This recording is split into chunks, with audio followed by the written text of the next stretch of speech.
The rain-slicked streets of Brooklyn gleamed under the streetlights. But Ethan Carter's heart was racing faster than the city's pulse.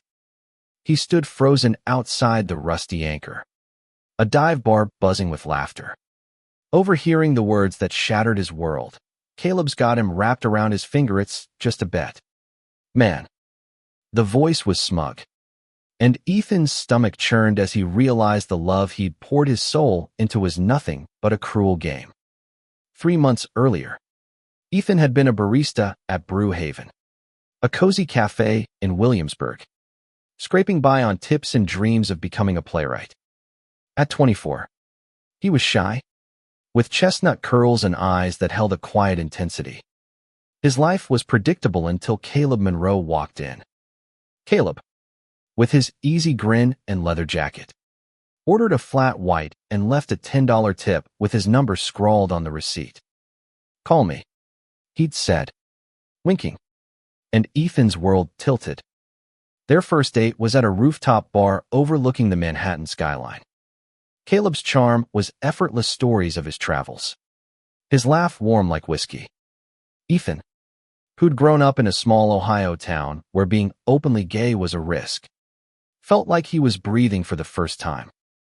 Caleb listened to Ethan's dreams, read his half-finished scripts, and kissed him under a sky bursting with stars. "You're going to be something big," Caleb had whispered, and Ethan believed him. But now, outside the Rusty Anchor, Ethan's hands trembled as he clutched his phone. The voice inside belonged to Jake, Caleb's best friend, who was laughing about how Caleb had bet he could make the shy barista fall hard for $100 and bragging rights. Ethan's chest tightened, his breath shallow. He wanted to storm in, confront Caleb, but his feet wouldn't move. Instead, he turned and ran, the rain soaking his jacket, his heart breaking with every step. The next morning, Ethan sat in his tiny apartment, staring at the coffee mug Caleb had left behind. His phone buzzed with texts from Caleb. "Miss you. Babe. Meet me tonight." Ethan's fingers hovered over the screen, torn between rage and the ache of wanting it all to be a lie. He needed answers, but not from Caleb, not yet. He remembered Caleb mentioning his father, Daniel Monroe, a literature professor at NYU who'd raised Caleb alone after his mother left. Caleb had described Daniel as kind but distant, always buried in books. On impulse, Ethan found Daniel's faculty page and sent an email. "I need to talk about Caleb. It's urgent." Daniel replied within hours, suggesting they meet at a quiet bookstore in Greenwich Village. Ethan arrived early, nerves jangling. The store smelled of old paper and coffee, shelves towering with novels. Daniel was already there, a tall man in his late 40s with salt and pepper hair and eyes that mirrored Caleb's. He wore a tweed blazer and held a worn copy of Leaves of Grass. "Ethan." "Right," he said, his voice gentle but probing. "What's wrong?" Ethan hesitated, then spilled everything a bit. The overheard conversation, the way Caleb's touch had felt so real. Daniel listened, his face unreadable but his eyes softening. "I'm sorry," he said finally. "Caleb's always been reckless with hearts. But you didn't deserve this." There was a weight in his words, like he carried his own scars. They talked for hours, the bookstore emptying around them. Daniel shared stories of his own youth, coming out in the 80s when acceptance was scarce. He spoke of love lost to fear and societal pressure, his voice raw with regret. Ethan felt a strange connection, like Daniel understood the pain of being unseen. As they parted, Daniel handed him the copy of Leaves of Grass. "Read this," he said.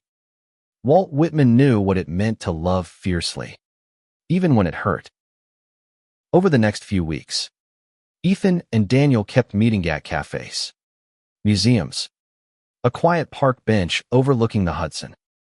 Daniel became a mentor, encouraging Ethan to channel his pain into his writing. But there was something else. To a spark Ethan couldn't ignore. Daniel's steady presence, his quiet strength, felt like an anchor. One evening, as they walked through Central Park, Daniel stopped and looked at Ethan. "You're more than someone's game," he said. "Let me show you what real love looks like." Ethan's heart skipped. He wanted to believe Daniel, but Caleb's betrayal still burned. Was he ready to trust again? And with Caleb's father, of all people? The question hung heavy as autumn leaves fell around them, each one a reminder that time was slipping away. Ethan's nights were restless, haunted by Caleb's laugh and Daniel's words. He clutched the copy of Leaves of Grass, rereading lines about love's endurance. But his mind kept circling back to that rainy night outside the Rusty Anchor. He hadn't confronted Caleb yet, and the silence between them grew louder, punctuated by Caleb's unanswered texts. "Where are you? I'm worried." Daniel, though, was a constant. Their meetings became a lifeline, discussions about literature, life, and the ache of being true to oneself. One afternoon at a small jazz club in Harlem, Daniel shared more about his past. "I loved someone once," he said, his voice low over the saxophone's hum. "Michael. We were young, reckless, but the world wasn't kind to us then." He paused, his fingers tracing the rim of his glass. "I let him go because I thought I had to. I've regretted it ever since." Ethan saw the pain in Daniel's eyes, a mirror to his own. "Do you think love can be real after something like that?" Ethan asked, his voice barely above a whisper. Daniel leaned closer, his gaze steady. "It can, but it takes courage to choose it." The air between them crackled, and Ethan felt a pull he couldn't name, a mix of trust and something deeper, forbidden. But Caleb wasn't done with him. One evening, as Ethan left Brew Haven, Caleb was waiting outside, his leather jacket damp from the drizzle. "Ethan, what's going on?" Caleb's voice was soft, almost pleading. "You've been ghosting me." Ethan's heart pounded, the betrayal flashing hot in his chest. "I heard you, Caleb," he said, his voice shaking. "At the Rusty Anchor. It was all a bet." Caleb's face fell, his charm crumbling. "It started that way. Okay. Jake dared me. But Ethan, it became real. I swear." His eyes were wide, desperate. But Ethan saw the flicker of guilt. "Real?" Ethan snapped. "You laughed while I fell for you." Caleb reached for him, but Ethan stepped back, his throat tight. "I trusted you." He walked away, leaving Caleb in the rain. But the confrontation didn't heal the wound, it only deepened it. Ethan found himself at Daniel's apartment that night, a cozy brownstone filled with books and soft lamplight. Daniel poured him tea, listening as Ethan poured out his anger and hurt. "You're stronger than this," Daniel said, his hand resting briefly on Ethan's. The touch lingered, warm and grounding, and Ethan's breath caught. Their connection grew, blurring lines Ethan hadn't expected. Daniel was careful, never pushing, but his gestures sharing a poem. Brushing Ethan's arm during a walk spoke louder than words. One night, at a poetry reading in the East Village, Daniel read a piece he'd written about finding light in broken places. Ethan felt the words pierce him, as if they were written for him. Afterward, under a street lamp, Daniel cupped Ethan's face. "You deserve someone who sees you," he said. They kissed, tentative at first, then fierce, the world fading around them. But guilt gnawed at Ethan. Caleb was still out there, and Daniel was his father. The complexity of it all weighed heavy. Ethan pulled back, his voice shaky. "This is wrong, isn't it?" Daniel's eyes were steady but sad. "Only if we let it be. But I won't force you to choose." Ethan left, torn between the safety of Daniel's love and the chaos of Caleb's betrayal. Winter settled over New York, blanketing the city in snow and silence. Ethan threw himself into his writing, his play about love and betrayal taking shape, fueled by his tangled emotions. Daniel's encouragement kept him going, notes in the margins of his drafts. Quiet evenings discussing character arcs. But every moment with Daniel felt like a tightrope walk, exhilarating and terrifying. Caleb hadn't given up. He showed up at Brewhaven, leaving handwritten apologies tucked into Ethan's apron. "I was an idiot." One note read, "Let me make it right." Ethan wanted to believe him, but the sting of the bet lingered. Yet Caleb's persistence chipped away at his resolve. One night, Ethan agreed to meet him at a diner in Brooklyn. Caleb looked worn, his usual swagger gone. "I fell for you, Ethan," he said, his voice raw. "The bet was stupid, but what I felt wasn't." Ethan wanted to hate him, but the sincerity in Caleb's eyes stirred something. "How do I trust you again?" Ethan asked. Caleb leaned forward, his hand hovering near Ethan's. "Give me a chance to prove it." They talked late into the night, and when Caleb walked him home, Ethan let him hold his hand. It felt familiar, but different, tainted by the past. Meanwhile, Daniel sensed the shift. At their next meeting, a quiet dinner at a Soho bistro, he was quieter than usual. "You've seen Caleb," he said. Not a question. Ethan nodded, guilt twisting in his chest. "I don't know what I feel," he admitted. Daniel's smile was bittersweet. "You're young, Ethan. You deserve to explore what you want. But know this: I am here, and what I feel for you is real." The words hit Ethan hard. Daniel's love was steady, mature, a contrast to Caleb's reckless passion. But the age gap, the connection to Caleb, made it complicated. Ethan spent nights awake, wrestling with his heart.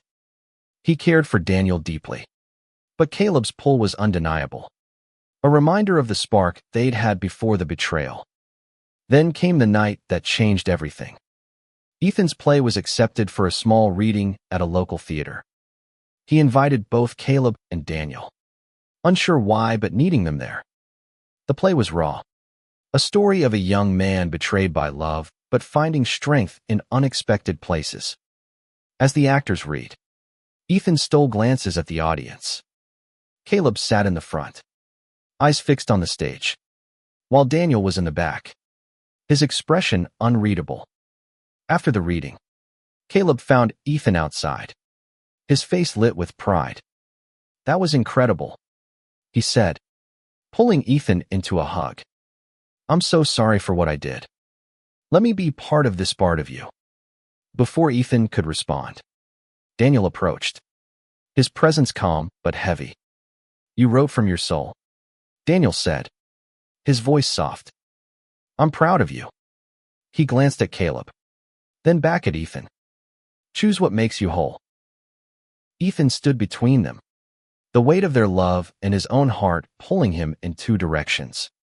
The snow fell softly, and he knew the choice he made would define him.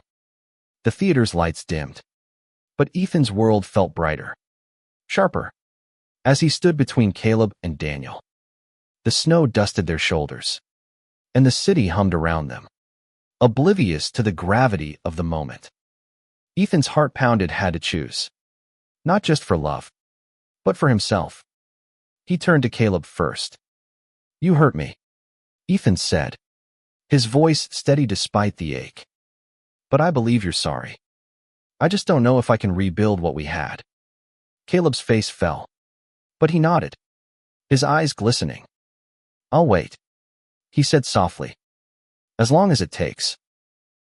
Then Ethan looked at Daniel, whose quiet strength had been his refuge. "You showed me I'm worth more than a game," Ethan said. "But I'm scared of what this means, of what people will think." Daniel's smile was gentle, unwavering. "Love doesn't care about rules, Ethan. It only asks you to be true." Ethan walked home alone that night, the city's lights reflecting off the snow. He thought of his play, of the character who found redemption not in another person, but in himself. He realized the answer wasn't in choosing Caleb or Daniel, it was in choosing Ethan. He'd been defined by others' expectations, his small-town upbringing, Caleb's bet, even Daniel's guidance. Now, he needed to define himself. In the weeks that followed, Ethan poured himself into his work. His play gained traction, earning a full production at a small off-Broadway theater. He kept in touch with Daniel, their conversations shifting to friendship, a mutual respect that felt like its own kind of love. Caleb, too, stayed in his life, proving his remorse through small, consistent actions, showing up to rehearsals, reading Ethan's new drafts. But Ethan kept them both at a distance, not out of fear, but because he was learning to love himself first. One spring evening, Ethan stood on the Brooklyn Bridge, the city sprawling before him. He thought of the boy who'd arrived in New York, unsure and afraid, and the man he was becoming, stronger, braver, whole. He'd been broken by a cruel bet, lifted by unexpected kindness, and now he was writing his own story. The play's opening night was electric. Ethan stood backstage, watching the audience fill the seats. Caleb was there, clapping fiercely, and Daniel, too, his proud smile visible even from a distance. As the curtain rose, Ethan felt a surge of peace. Love, he realized, wasn't about possession or perfection. It was about the courage to heal, to forgive, and to grow. In the final scene, the protagonist stood alone, not choosing between two lovers, but choosing himself. The audience erupted in applause, and Ethan's eyes stung with tears. He'd found his voice, his truth. And in that moment, he knew real love wasn't just what others offered him. It was the strength he'd found within.